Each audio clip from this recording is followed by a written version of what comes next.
ہر چھوٹے کو بڑے کا ادب اور اطاعت کرنے کا حکم دیا گیا ہے، اور بڑے کو چھوٹے پر فرما برداری کی تعلیم دینا اور اس پر شفقت کرنے کا حکم دیا گیا ہے۔ اسی طرح خصوصاً بچوں کو اپنے والدین کی اطاعت اور فرما برداری کا حکم دیا گیا ہے، لیکن وہ بھی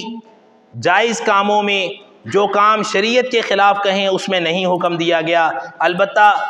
ہر طرح سے ان کی خدمت پھر بھی کرنی ہے، خدمت سے منہ موڑنا نہیں ہے، اور ہر طرح سے ان کو راضی رکھنے کی کوشش کرنی ہے۔ یہاں ایک بات ذہن میں رکھیے، بعض لوگ یہ سمجھتے ہیں کہ اگر ان کی غلطی ہے اور وہ ناراض ہیں تو یہ کوئی بڑی بات نہیں ہے۔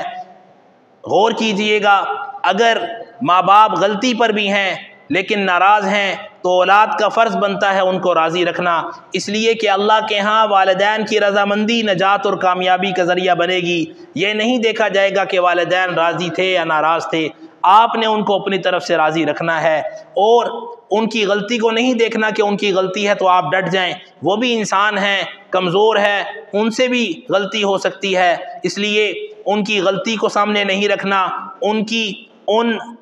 نوازشات کو جو انہوں نے آپ پر بچپن سے اب تک کی ان کو مد نظر رکھنا ہے، ان کے احسانات کو یاد رکھنا ہے، ان کی قربانیوں کو سامنے رکھتے ہوئے ان کے ساتھ معاملات کرنے ہیں۔ اللہ تعالیٰ سب بچوں کو اپنے والدین کی قدر و منزلت کی توفیق عطا فرمائے، اور صحیح معنوں میں ان کی اطاعت اور فرما برداری کرتے ہوئے زندگی گزارنے کی اور اپنی آخرت سنوارنے کی توفیق، فکر اور سعادت عطا فرمائے۔